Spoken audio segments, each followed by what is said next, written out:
Good morning everyone, welcome back to the Shreesha वे.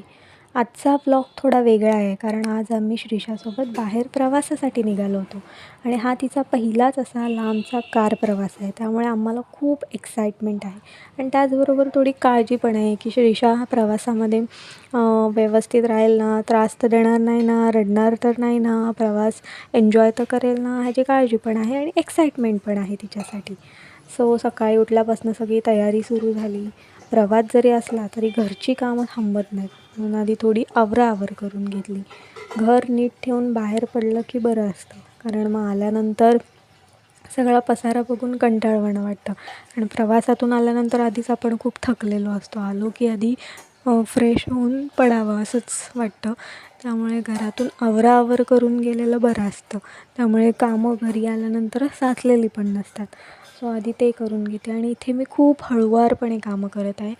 भांडी जी रात्रीची घासेल ती मला लावून ठेवायची होती सगळे, पण ते मी खूप हळुवारपणे करत आहे कारण श्रीशा जर उठली तर मला काहीही आवरता येणार नाही आणि गाडी टायमिंगमध्ये येणार होती. सो गाडी यायच्या आतमध्ये आम्हाला सगळं मला आवरून घ्यायचं होतं आणि श्रीशा जोपर्यंत झोपली तोपर्यंत मला जेवढं माझं आवरता येईल तेवढं मला करायचं होतं.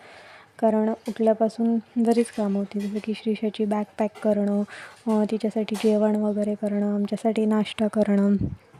सो हे सगळं करायचं होतं. त्यामुळे मी खूप हळुवारपणे सगळी कामं करते आहे. श्रीशा झोपले तर पटकन मी सगळं आवरून घेते.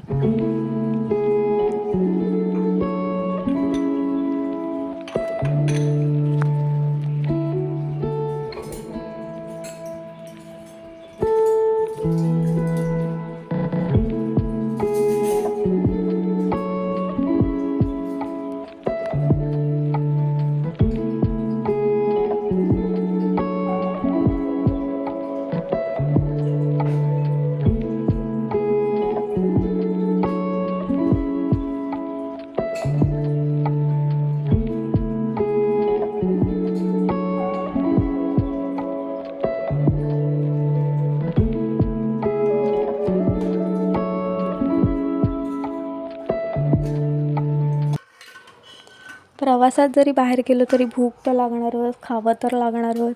सो बाहेरचं खाण्यापेक्षा मला वाटलं की आपण घरीच काहीतरी बनवून घेऊया. तर श्रीशासाठी मी इथे मूग डाळीची खिचडी तयार करते आहे. सो ती एन्जॉय करेल, तिला आवडते मूग डाळीची खिचडी. सो मी तिच्यासाठी ते केलं आणि आम्हाला नाश्ता म्हणून मी सकाळी ब्रेड सँडविच करते आहे. सो सँडविचसाठी मी बटाट्याची भाजी जी आहे ती काल रात्रीच प्रिपेअर करून ठेवली होती, जेणेकरून सकाळी उठून लवकर घाई नको आहे, कारण आम्ही सकाळी लवकर निघणार होतो. सो मी ती भाजी आधीच काल रात्री प्रिपेअर करून ठेवली होती. सो ती फक्त ब्रेडमध्ये घालायची आणि टोस्ट करायचं आहे.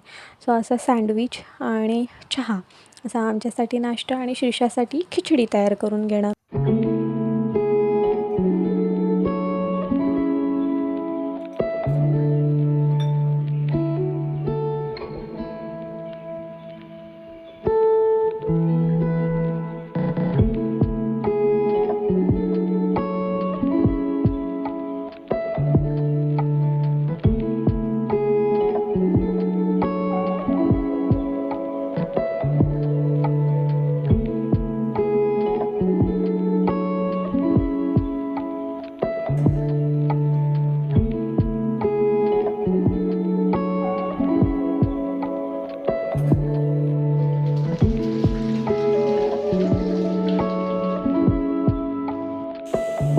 सकाळची सगळी कामं करताना मनात सतत प्लॅनिंग पण चालू होतं की श्रीशासाठी काय काय घ्यायचं, किती वेळ लागेल, मध्ये परत आपण थांबवावं लागेल का आपल्याला.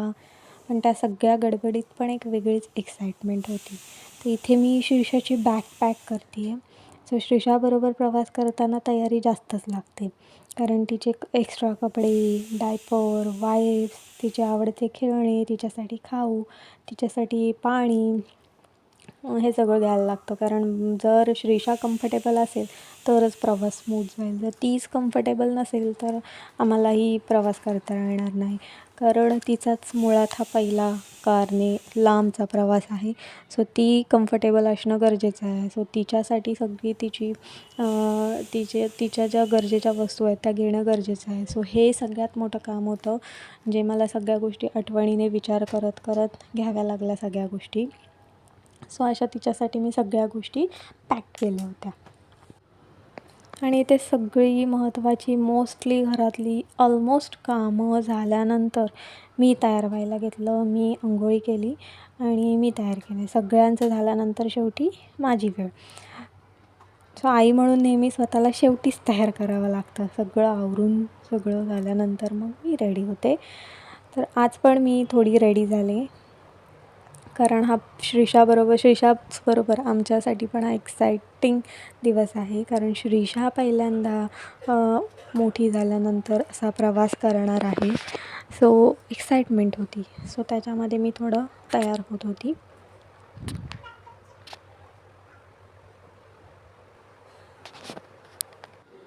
मग आम्ही गाडीत बसलो, प्रवास सुरू झाला. सुरुवातीला श्रीशा थोडी शांत बसली, आजूबाजूला बघत होती. तिच्यासाठी हे सगळं नवीन होतं. आणि थोड्या वेळातच ती झोपी गेली, कारण सकाळी आम्ही लवकरच गेलेलो. मग जाताच आम्ही CNGसाठी थांबलो होतो. लांब प्रवासाला निघालो की हे सगळं प्लॅनिंगमध्ये असतात. गाडीला फ्युएल भरताना थोडा ब्रेक मिळाला, आणि पण श्रीशा मात्र झोपली होती. परत गाडी सुरू झाल्यानंतर आम्ही पुढे गेल्यानंतर पुढे जाऊन आम्हाला ट्रॅफिक जाम लागला. गाडी हळूहळू पुढे जात होती. ह्या सगळ्या गोष्टीसाठी खूप पेशन्स ठेवायला लागतो, आणि श्रीशासाठी तर हा खूप वेगळा अनुभव होता. ती मध्ये मध्ये बाहेर बघत होती, मध्ये मध्ये आम्हाला बघत होती, आणि काही वेळ तर ती बराच वेळ झोपलेलीच होती.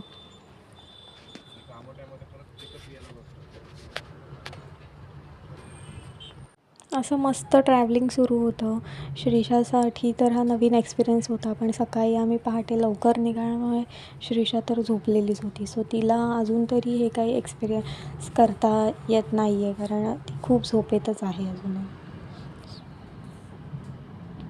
प्रवासामध्ये नेचर बघायला तर खूप आवडतं. गाडीत बसून बाहेरचं सगळं शांतपणे ऑब्झर्व करणं हे खूप छान वाटतं.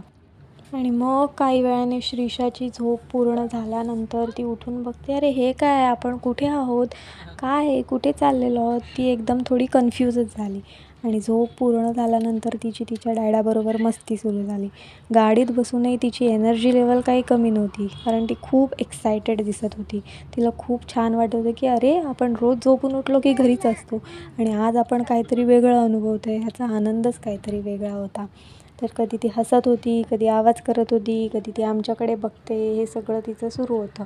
आणि तिला उभं राहून सगळं बघणं खूप आवडत होतं, आणि तिला कंटिन्यू उभंच राहायचं होतं. तिला उभं राहून सगळं बघायचं होतं. बसवलं तरी ती परत उभी राहत होती. तिची क्युरिओसिटी काय जी होती ती खूप वेगळीच होती.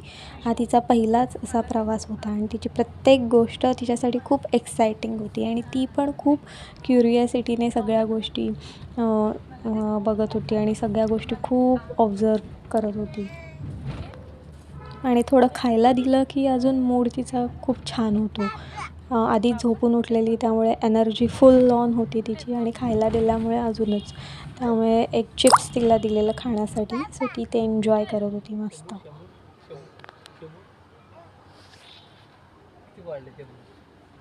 सो इथे आम्ही थोडं थांबलो होतो, आणि परत आम्हाला जाता जाता ट्रॅफिक लागल्यामुळे परत श्रीशाला झोप पूर्ण झाल्यामुळे ती अजिबात नंतर झोपत नव्हती. सो तिला असं विंडोमधून व्ह्यू बघायचा होता. आणि हा तिचा फेवरेट पार्ट आहे, खिडकीतून बाहेर बघणं. झाडं, गाड्या, लोक, रस्ते सगळं खूप लक्ष देऊन ती बघत होती.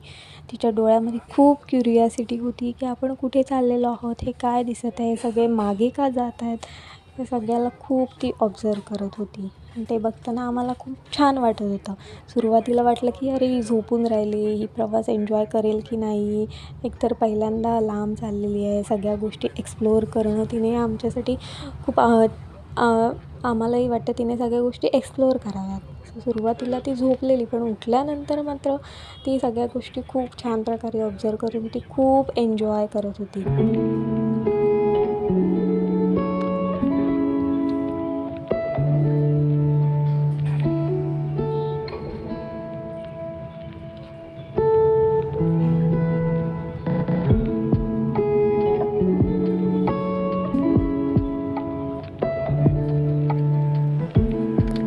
कधी थोडं मम्माबरोबर, कधी थोडं डॅडाबरोबर, पण तिला उभंच राहायचं होतं.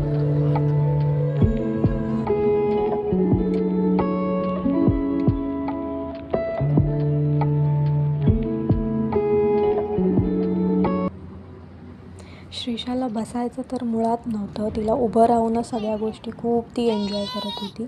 पण ही बॉटल दिसली त्याच्यामुळे ती बॉटल घेण्यासाठी बसली. तिला त्या बॉटलबरोबर खेळायचं होतं.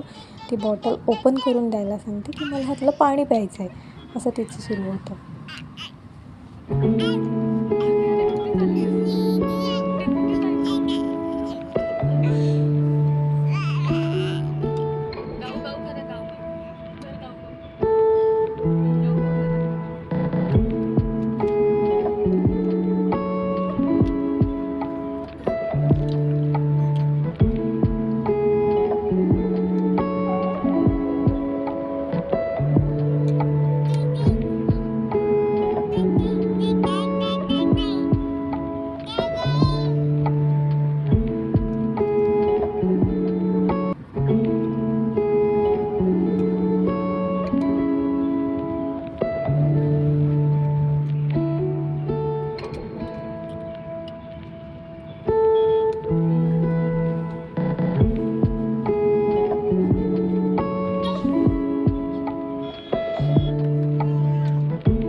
बॉटलबरोबर खेळून झाल्यानंतर आता मॅडमला मम्माच्या पर्सबरोबर खेळायचं होतं. सो मी तिच्यासाठी खेळण्यासाठी खेळणे नेले होते, तिचे 2 टॉयज नेले होते. पण ती काय त्याच्याबरोबर खेळली नाही. ती एन्जॉय करत होती खूप. टोटल प्रवास पूर्ण तिने एन्जॉय केला आहे. सो ते खेळून झाल्यानंतर आता परत मॅडम उभ्या राहिल्यात आणि परत पूर्ण व्ह्यू एन्जॉय करत होती. आणि तिने खरंच प्रवास खूप एन्जॉय केला. तिने बिलकुल पण त्रास दिला नाही. पण प्रवास संपता एक गोष्ट अशी घडली की ज्याने श्रीशा रडायला लागली. सो ती उभं राहिलेली असताना स्पीड ब्रेकर आल्यामुळे तिच्या डोक्याला पटकन विंडोची काच लागली. त्यामुळे ती रडायला लागली आणि ती इथे असं दाखवत आहे की म्हणजे ते लागलं, डोक्याला लागलं. असं सगळी मस्ती करत करत श्रीशा शेवटी झोपी गेली आणि तिने पूर्ण प्रवास खूप एन्जॉय केला. सो आजचा प्रवास कदाचित साधा होता, पण श्रीशासाठी सगळं खूप पहिल्यांदा होतं आणि तिच्या डोळ्यातून हा प्रवास बघताना आम्हालाही खूप स्पेशल वाटलं. आज आम्ही हा दिवस पूर्ण एन्जॉय केला. सो अशाच ब्लॉगसाठी श्रीशावेला सबस्क्राईब करा. तर भेटूया पुन्हा नवीन ब्लॉगमध्ये. बाय.